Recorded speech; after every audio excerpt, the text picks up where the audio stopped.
What's going on, everybody? Welcome to the Auto Body Edge. Today, I am joined by somebody who's making a big impact behind the scenes in our industry. Ray West, founder of Classy Estimating. Ray has built a reputation for helping shops write better, more accurate, and more profitable estimates, especially when it comes to hail damage and PDR work. In this episode, we're going to dive into the biggest mistakes shops make when writing estimates, why insurance companies lowball so often, and how to write estimates that actually get paid. Ray, thank you for being here. Could you tell us a little bit more about yourself and Classy Estimating? Just give us the idea of who it is and who you are and what you do. Good morning, Angel, and thanks for having me on. So I am Ray West. I founded Classy Estimating. Classy Estimating was born out of the heart of paintless dent repair. So I've been in the paintless dent repair industry since 1999. Spent 20 plus years in body shops and, oh golly, dealerships, fleet deals, traveling, chasing hail, anything you could think of PDR wise. Uh, Before I found out how broken our industry truly is, and that goes for body shop, paintless dent repair on the insurance side. It's a broken industry that I developed Classy Estimating to help come along and hopefully make it a lot better. And we're making some big changes already, so look forward to the future with it. Awesome. So what inspired you to start Classy Estimating? I know you've been in this industry for a long time. What made you actually branch out and create this estimating company that focuses solely on estimating? Yeah. So we focus solely on hail estimating, and I'll tell you the story. This was circa 2019, so about 20 years of doing hail repair Mhm. and door dings and everything else, PDR.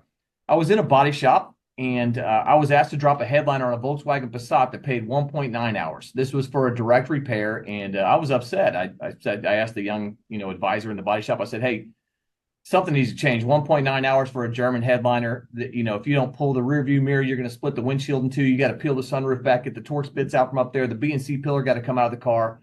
Blah blah blah." I mean, I knew the operation. I'd fixed a million Passats at this point. And he said, "Hey, look, it's a direct repair. This is what the software says." And I was very very disheartened at that point. I asked him. I said, "Hey, why does the Toyota Corolla next to it pay 2.5 hours and take about 5 minutes to drop?" I mean, my brain couldn't encapsulate that. I didn't care if it was a direct repair or not, that any headliner was going to pay 1.9 hours, especially a German headliner. And the excuse I got was, "Hey man, I'm sorry. This is just what the software says." Mm. Joel, I was bound up over this. I was so upset. I went and bought that same software literally that evening. And then I didn't know. I'm a Christian man, Angel. God was walking me through some stuff I had no idea. All I had done is work on cars since I was very young. I was 21 when I got into PDR. Mm. And I started going into that software and saying, no, the rear view mirror needs to come off, the rear view mirror cover, the weather strips on body. I started naming all these parts within the software, and I started learning the software and Mm. learning and learning and learning. Well, I got to the point where I started writing my own estimates through that software. I'm like, "Hey, listen, y'all don't work on the cars. You don't understand what operations actually need to be done to fix this. You're a 24-year-old kid sitting in a desk telling a 40-year-old man how to do his job. I actually do the job. I understand." So I started truly understanding from the perspective of the technician what it took to fix the car. No more, no less. I'm a very just human being. I just want justice. I don't want any more than I should, but I certainly at that point wanted the 7 hours that headliner actually is, right? Not 1.9, to remove and install it. That headliner's a pain in the butt. I'm sure many of body technicians and PDR techs across the world would tell you that a Volkswagen Passat is a no fun headliner, but Mm. that's how it all began. It began as man, I was truly truly upset, Mm. and I wasn't a computer guy. I was just a cat who worked on cars like many other of my brothers out there, and I was so up. I couldn't.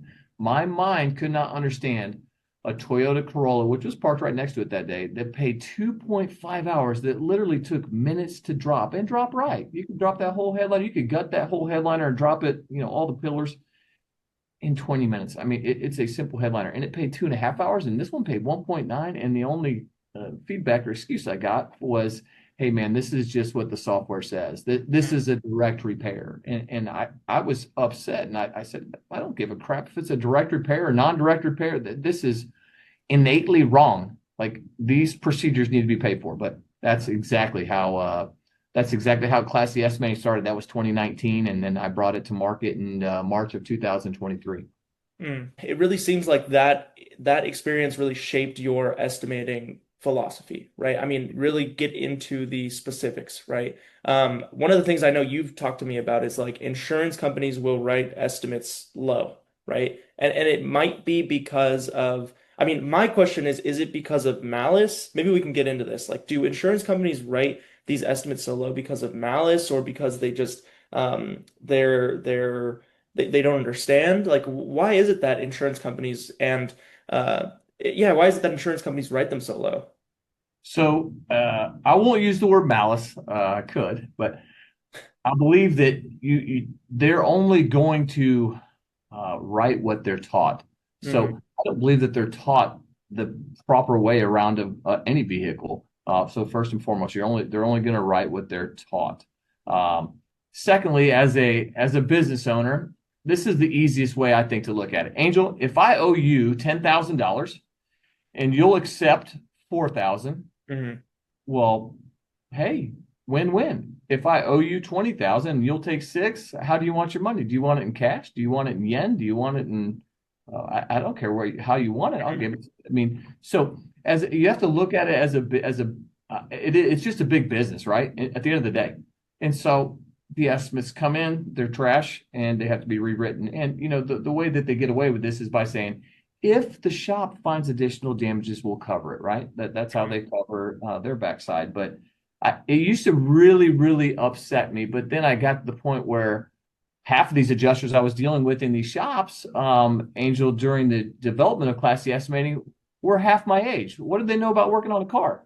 What did they know about the operations on the car? What they were taught at an insurance company? What some computer system taught them in a couple of weeks? I worked a hailstorm in 2011 where we had guys who were running a drive for a particular insurance company within the body shop, Hmm. writing the hail estimates. They were from Rhode Island and had 2 weeks of experience in writing hail estimates. These were the Wow. people. So come Gee. on, man. I mean, it's just business. At the end of the day, hey, they're trying to make money, save money. So I understand it. Like I said, you used to really fry me, but now I'm to the point where I understand it. It Yeah. doesn't upset me. It is what it is. We're gonna find you we're gonna gut it and show you the actual proper estimate of what you should get paid, according to whatever technician is going to do the job. Yeah, and that reminds me of the quote that I've heard you say is the more you understand, the more you get paid, right? Sure. I mean, so is it really about knowledge? I mean, one of the other things I heard you say too is as a technician, as a shop owner, I mean, you don't make money with your hands, you make money with the estimates, right? Can Yeah. you just give us some more context around the more you understand, the more you get paid, and really the estimate being the money maker there? Like how can, I guess, what does that look like on a day to day, and how can a shop owner increase that understanding to get paid more? Yeah. So I'll address this first. Coming from this side of the tracks, right? So most men or women who work on cars, we're an uneducated group, right? We know how to fix any car, whether it's through paint and bondo, paintless dent repair, whatever. We just know how to do the job. What we don't understand, nor have we cared to, and I didn't care to for 20 years, is to understand the estimatics. So fantastic that you're getting your hours or you're getting your PDR money, but what about all the other little operations that you're doing within the vehicle that you don't know? I mean, a lot of these guys and companies, they truly don't know what the operations are. Like I put out a video, I think last night, like, hey, I'd love to go line by line. It's education and market. You make way more money with your pen than you do with your hands. And most guys who enjoy working on cars, right? I loved working on cars. Hmm. We just want to work on the car, man. We want to turn on some Yeah. Skinner, crank it up and let's fix a car. Leave me alone. I'll see you at lunchtime. We'll shoot the bull. We'll have a hamburger and then back on the job and let's fix some cars. Well, there's money and oodles of it missed by not getting that estimate right up front.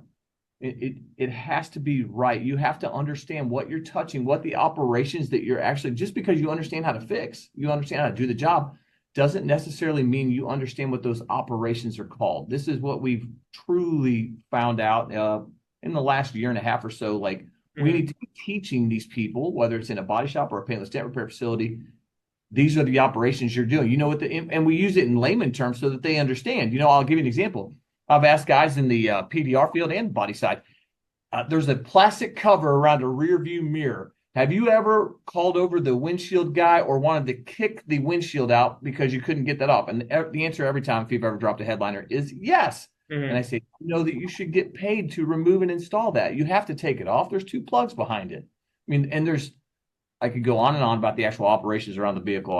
I'll digress a little bit, but these men, they know it. Hey, headliner, it's got to come down. I Hmm. need X, Y, Z. Well, they're only doing what's included with the headliner drop according to the insurance estimate instead of saying like I did on the Passat. Hey, wait, if I don't pull this rearview mirror off, the windshield splits right in two. So shouldn't I get paid to R&I the rearview mirror? Shouldn't I, and around the vehicle? Hmm. Got it. Okay. So it's really just about, I mean, using that knowledge to get paid, right? Understanding what goes into the repair and how to actually, I mean, in fairness, you should, just like you said, you should get paid for the work you're doing, right? So that actually brings me to another question I wanted to ask you. Why is it that so many shop owners or so many techs don't get paid? I think we talked about this on our last call. Some shop owners don't want to really push back against what the insurance company says, even though, like we talked about, you should get paid for the work you're doing. I guess could you answer that? Like, why is it that shop owners don't get paid for the work that, or some of the estimates that they do write, they don't get paid for them? Like, what is that? What is that reason? So I'm going to start, and all we don't do collision. All we do is hail. So we write a bajillion hail estimates. We are hail only, whether that's conventional or paintless dent repair or a combination of both. On the paintless dent repair side, you generally have a company within the facility that has a mobile app on their phone that contains, only some of the operations. Mm, So they're more concerned about does that door pay $275 than, oh man, the rear view mirror's got to, or the side view mirror's got to come off, which means the trim panel's got to come off. But now behind the trim panel, you've got a water shield, et cetera, et cetera, et cetera.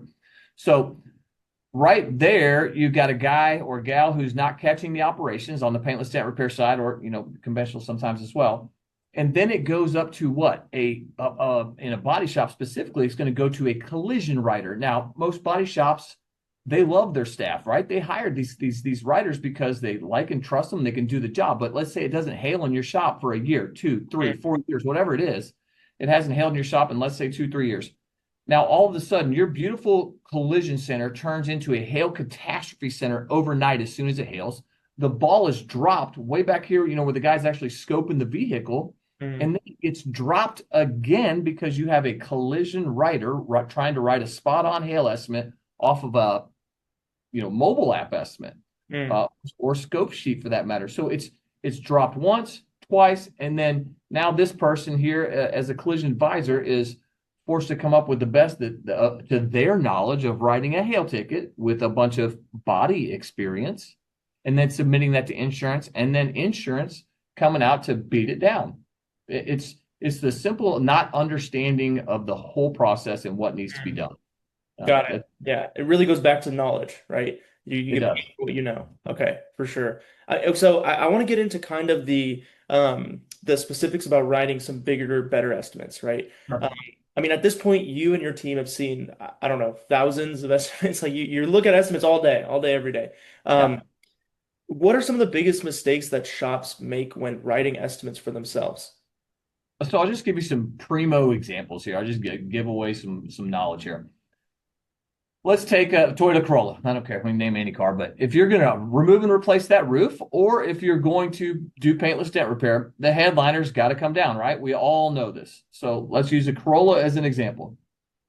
Let's say we take apart the entire inside of that car.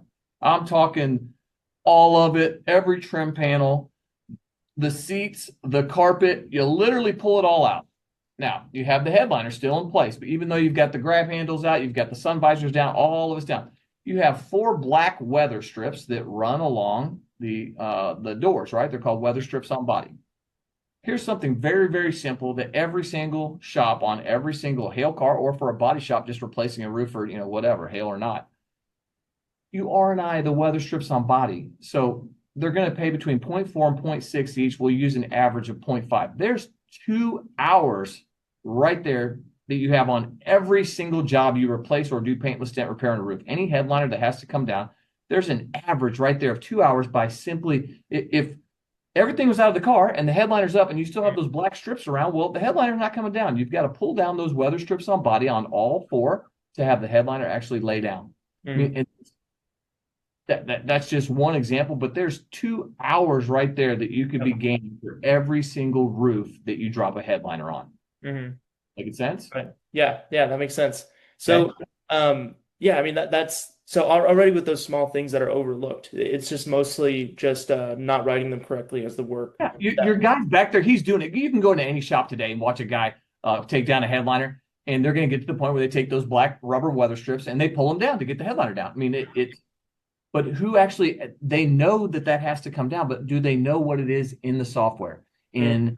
In any software for that matter, do they know that it's in there and that they should be getting paid? Well, these dudes are moving fast. They're doing their job. They're saying, hey, dude, this headliner's got to come down. We got to replace the roof or we got to do PDR. They're not saying, hey, am I getting zero point 0.2, 0.4, 0.6 Yeah. hours? No, they're back there with the radio on. They're tearing apart Yeah. the car. They're trying to get a job done, get to the next job. They're trying to make money for their family. Yeah. And it's at that point where we need to slow down and say, hey, you can make way more money for your family by getting paid for all the operations you're actually doing to the vehicle. Another example would be just overlapping trim pillars. Mm. So when you drop a headliner, any headliner, the A, B, and C pillar upper are going to be included. You know, your windshield trim pillar, your upper center trim pillar, and your rear quarter trim pillar. So I'm going to use your center trim pillar right here next to your shoulder where your safety belt is, for example. So this part's included. Well, you've always got, not always, quite a bit, 90% of the time, you've got an overlapping bottom pillar, right? So how do I get this off, Mr. Insurance, without getting this off? Because this is included. Now, let's the safety belt right here that overlaps. Well, you should be getting paid to take apart the safety belt, and you should be getting paid for the lower center trim. And then if you go even further down, there's a sill plate that covers that on all four doors of that vehicle. The sill plate comes off, then the lower center trim comes off, or actually the safety belt comes off, then the lower center trim. And then this upper center trim, which is included with the headliner, great. That's included with that headliner money, but you need to get paid for the safety belt, the lower center trim, and the sill Yeah. plate. And Yeah. there's people get paid to R&I a door panel. What about the stuff behind it? Is there a speaker? Is there a water shield? Et cetera, et cetera, et cetera. After you do the job, are you putting back a Q pad back in the door? Did you get paid for that Q pad? Or are you just grabbing it in your body shop and throwing it in the door? There's hundreds and hundreds of these opportunities. I don't want to bog us down, Angel, by getting too specific, but they're all over the vehicle. Well, yeah, that was my next question too. Like, what are some of those line items that are overlooked, like that are just missed out on? And I mean, you've given us a ton already, but are there some that are like that are just so that stand out to you and you see all the time more than others, or is it the ones you listed to us? Yeah. So what really got my goat on that Passat is that the rearview mirror had to come off or he split the windshield in two. How did I know this? Oh, I don't know. 2 decades of working on cars. Mhm. I had split the windshield on a Passat, a couple of times.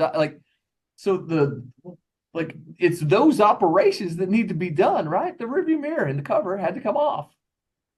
Yeah, exactly. So yeah, no, that makes a lot of sense.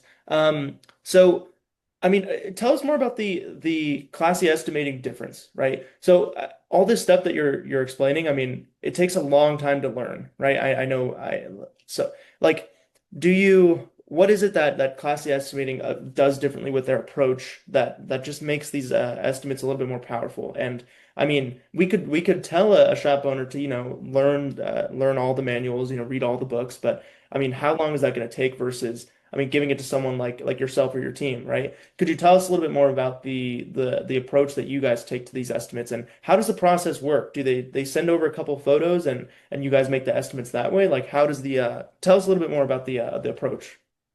So the approach is we come from the field of actually doing the job. So we know what it takes. Hmm. And it doesn't matter the vehicle you want to send over. Generally, someone on staff has worked on one of those vehicles. So we're going at this with the approach of we've done the job. We've been in that shop at 105 degrees sweating and pulling apart X, Y, and Z panels, right? And then that's taught. That's taught from the top down. The way that we take in estimates and return them, it's very simple. We have a 24-hour turnaround time, a 12-hour turnaround time, or if you're in a real pinch, 6-hour. This is done via a scope sheet or like I said, this is hail only, but a scope sheet or any mobile app scope and 8 pictures. So we need the four corners, Mm, the VIN tag because parts are made differently throughout the year, a picture of the roof. Hey, does it have a double sunroof? Does it have roof rack, et cetera? Three antennas, whatever. KC headlights, up there.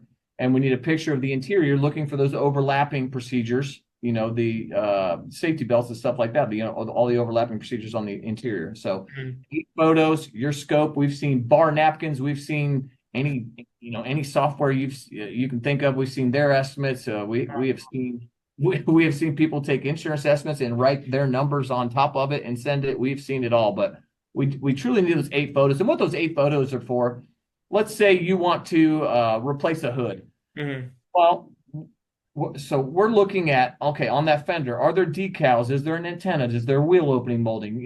Et cetera, et cetera. So we're looking for the operations on that. We don't inflate the PDR numbers. If you put 6 quarters on a hood and send us a picture with 36, one of my guys or girls might email admin and say, they're only asking for 6, and that's what we put on here, but it looks like there's, 40.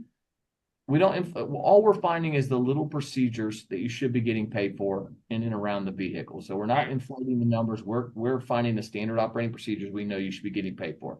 Yeah, one of my mentors, he worked in auto as well. And he said there's enough money to be made doing things the right way than doing things the wrong way. He was actually a service advisor, but it kind of applies here too, right? There's enough money in the industry to be made doing things the right way than inflating numbers doing things the wrong way. So no, that makes a lot of sense as well.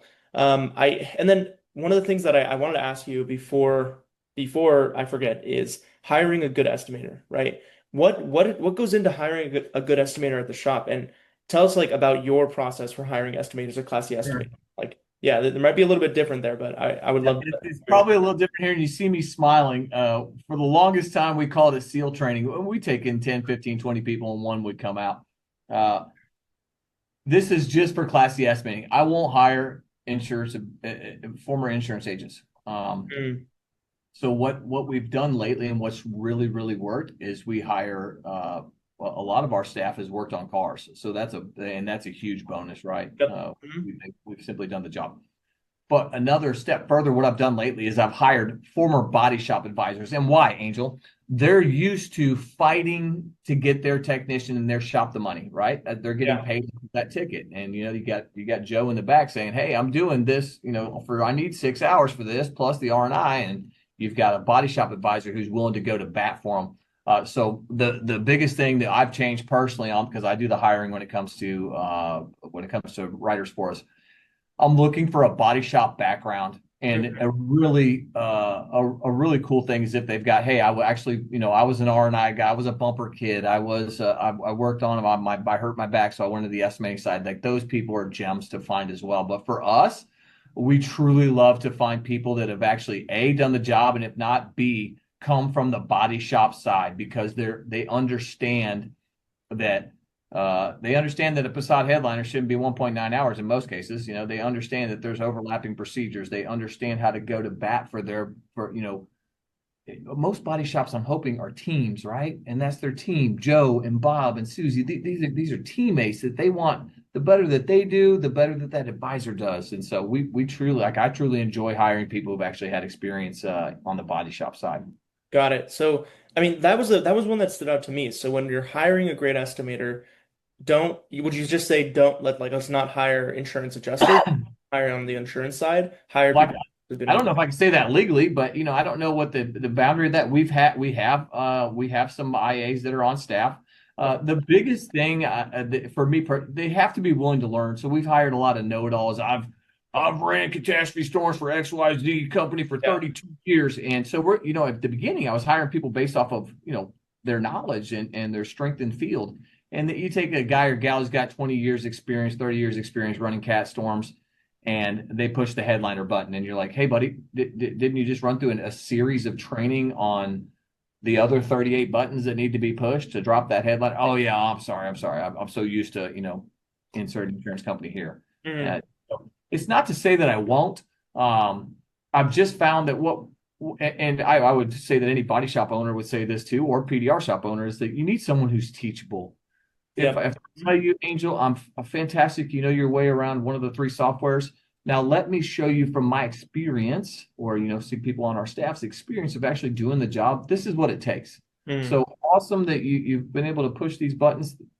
Here's all the overlapping procedures that you never learned that we're here to teach you. And so it's a teachable student at the end of the day. It's truly what I won't say that I won't hire them, an insurance agent, but I've had better luck hiring people that come from the body shop because the majority of them will that they're willing to listen and learn because they had to learn how to write estimates in a body shop. And Yeah. so they'll say, "Oh, I've never seen this approach," or I didn't.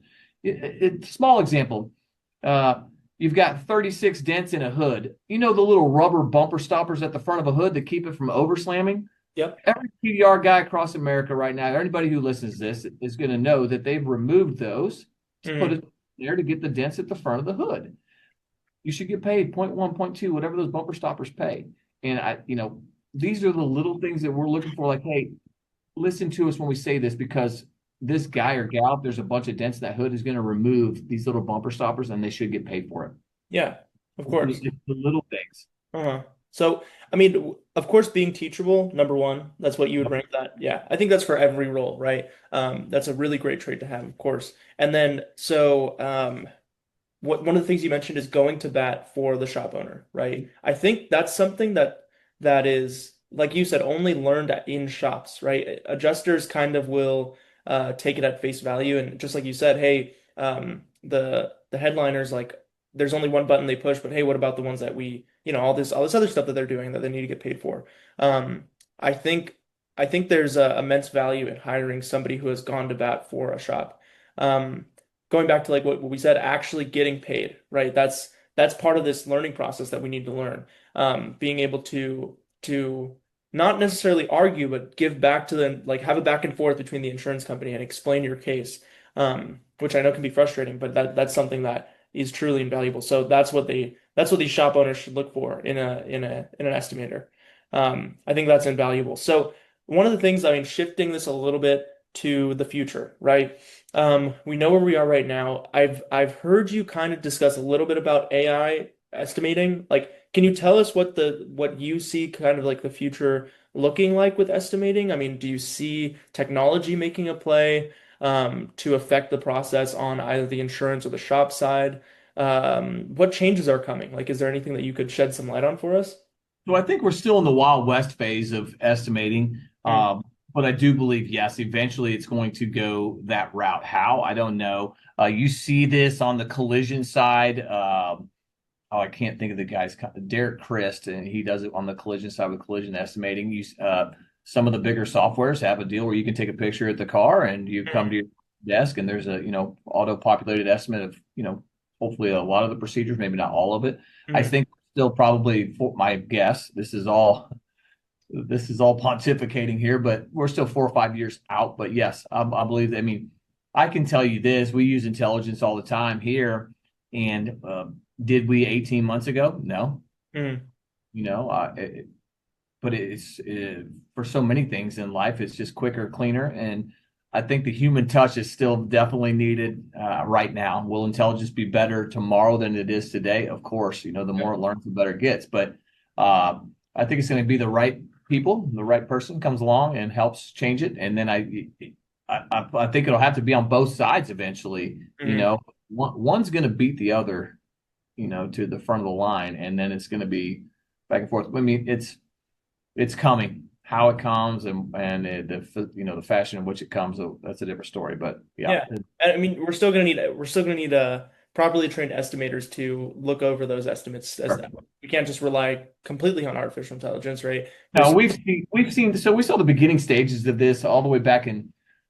Oh, there was a big insurance company, and as you've noticed, I'm not naming any insurance companies, but I remember being in a body shop in 2016, and they said, "Hey, our machine looked at this vehicle, right, and it measured the dents. They ran it through this light tunnel, and it measured every dent." And Yep.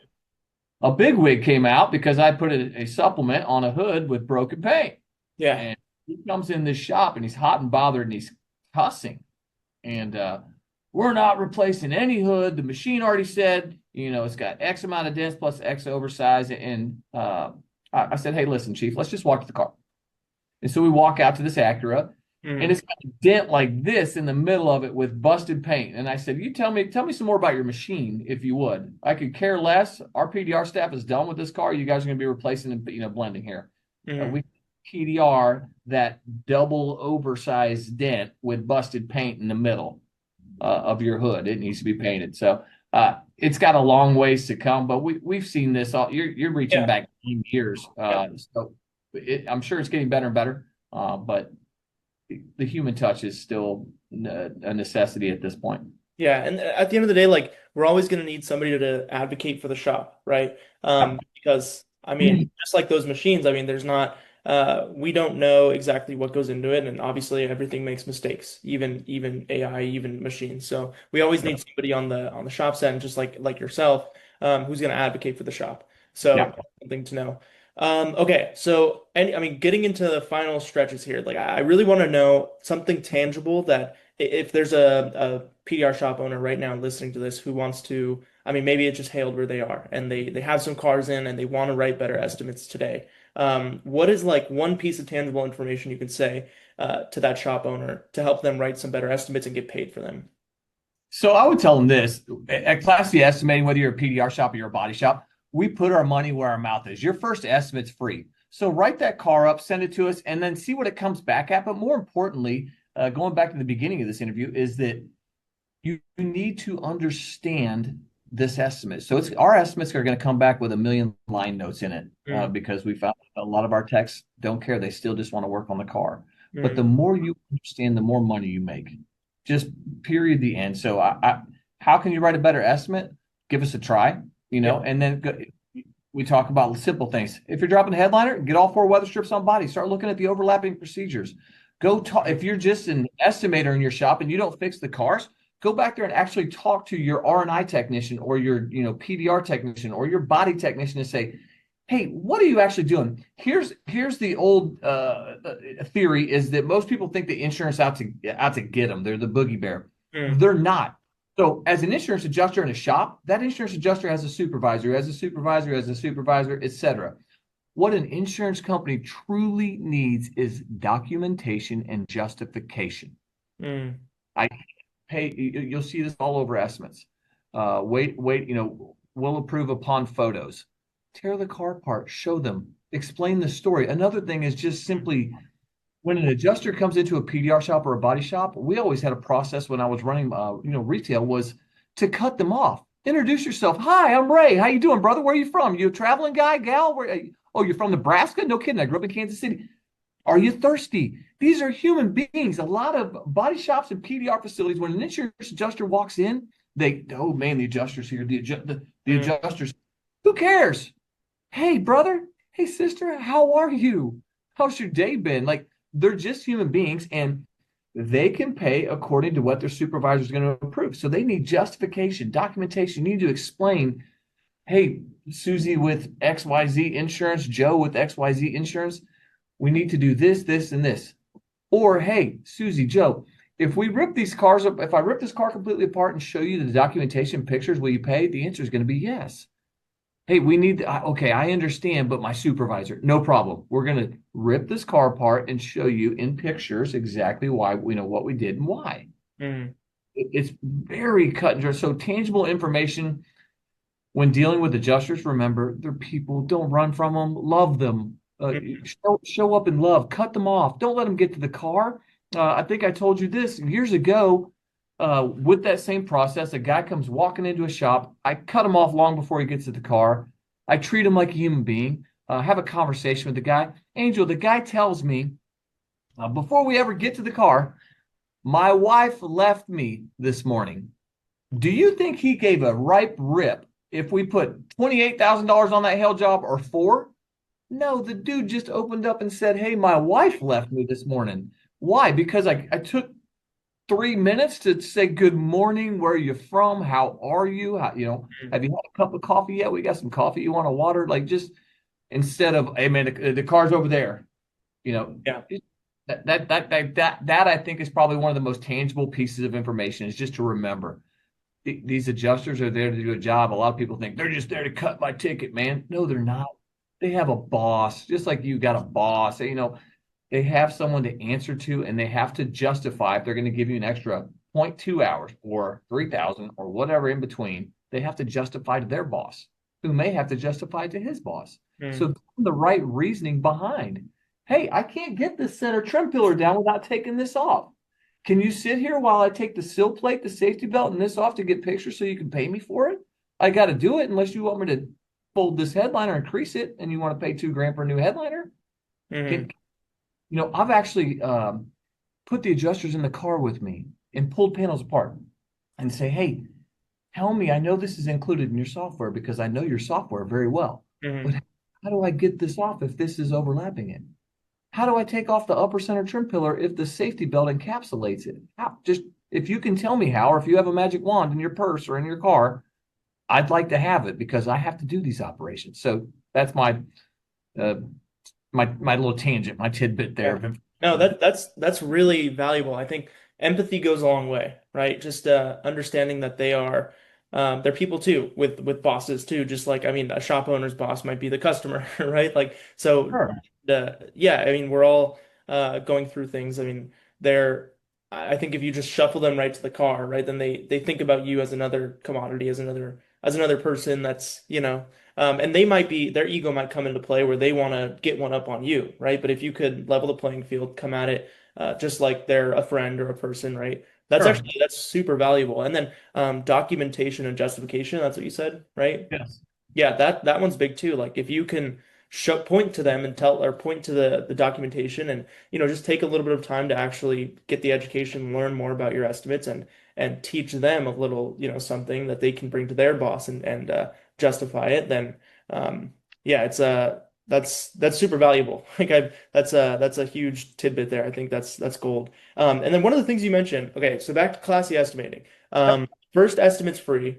There's nothing yep, to lose. And also like I know you've talked about there's so many cases of, and of course this isn't like every case is going to be this dramatic, but so many cases where it's been a $6,000 estimate that goes up, you guys return it from nine something, and then maybe you meet in the middle at 8,000 with the insurance company or whatever. Like there's still so much to be uncovered, and what do you got to lose, right? Even if the estimate's not free, I mean, I would pay $1,000 to make $2,000 any day, right? Even though that's not even what you guys charge. So, how can people find you? Where can people go to get their first estimate? Tell us more about that. sure. So, man, we have a pretty good social media presence online. You can find us on Facebook, Instagram, LinkedIn. I'm on LinkedIn personally at Ray West. I'd be delighted to talk to you personally. I don't care if you're a small PDR outfit fixing 50 retail hail jobs, or you're fixing thousands of hail jobs and you own a huge, body shop chain. So there, the classyestimating.com would be another one. And then we have an 800 number, 877-4ESTBIZ, or 877-437-8249. I mean, if you're really interested in this, I will make time. I think I've got plenty of calendars out there you can schedule meetings with. But Angel, if you have people who want to contact you after this, say, hey, I'd like to just talk to I want to talk to the owner. A lot of people want to do that. I'll share my mobile number with you, or with anybody else for that matter. We're here to help. We're here to educate. Mm, You can find us all over online, and I'd be delighted to go personally. I mean, I put out a post yesterday. I want to go personally through the estimate because the more people that understand this, the more we change this industry. The more yeah. people that actually understand a proper estimate, the more this industry changes, the more that you set the precedence and the insurance companies start paying you for some of these little items, or at least that's the hope. Mm-hmm. Gotcha. So everybody go follow Ray on Facebook, LinkedIn, everywhere. Get your free estimate. I mean, there's nothing to lose, right? So, I mean, yeah, this has been incredible. Is there anything else you want to leave the audience with before we hop off? Man, yeah, that the money is all made with the estimate. It's made with whether you choose us, whether you choose to go through the painstaking process of learning software, whatever it is, the money is made with your estimate. Like if you're in a body shop, get with the advisor, show them what you're doing. When the insurance company comes out, show them what you're doing, or call us, or call, text, email. Let us teach you. Let us help you. We like everybody needs to understand. I'm telling you, Angel, I'm not the sharpest tool in the shed. I spent 2 decades working on cars before I figured out, oh, if I just fixed like, I don't know, 6 cars properly this month and got paid the right amount of money, that would be the same as my body going through 20 cars that weren't paid properly. What makes sense? Fixing 6 or fixing 20? Well, I can promise you when you get up to, at that point I was up around 40 years old. Fixing 6 sounded a heck of a lot better for the same amount of money as 20. Yeah. It's, so some of the, like older cats like me that are in these shops, y'all know what it takes to tear apart a car. Make sure that your advisors know what you're doing. Say, get out here with your camera. Look, this is what it actually, get out here with your camera, take all these pictures, send it up to insurance. Or start learning what they're called. What is this piece called? Oh, that's a rear view mirror cover. What's this piece called? It's a steel plate. What is this piece called? Start, the more you learn about the estimating, the more money you make. Period. The more you learn, the more you earn, right? All Yep. day. And Got never trust the people who owe you money to tell you how much they owe you. mm, yeah, If you owe me $20 and you tell me, Ray, I owe you 7, I'm going to say, Angel, I don't think that's right, man. I gave you a 20 spot, brother. You owe me $20. yeah, You don't exactly. trust the person you don't trust the people or company or that owe you money to tell you, oh, this is what I owe you. Yeah, Come on, man. It exactly. doesn't. Yeah, bring the education, own that education, own that piece, and I think whether you go with classy estimating or not, you need to understand that the estimate's how you get paid. It's not with your hands, it's with the estimate. So, I mean, this has been incredible, Ray. It's great speaking to you as always. I mean, I hope everybody follows you and sees your videos on Facebook because I know they're entertaining. So, but yeah, thank you again for hopping on. This has been I great. appreciate you. Thanks for the time. Thanks for having me on, Angel. Yeah, of course.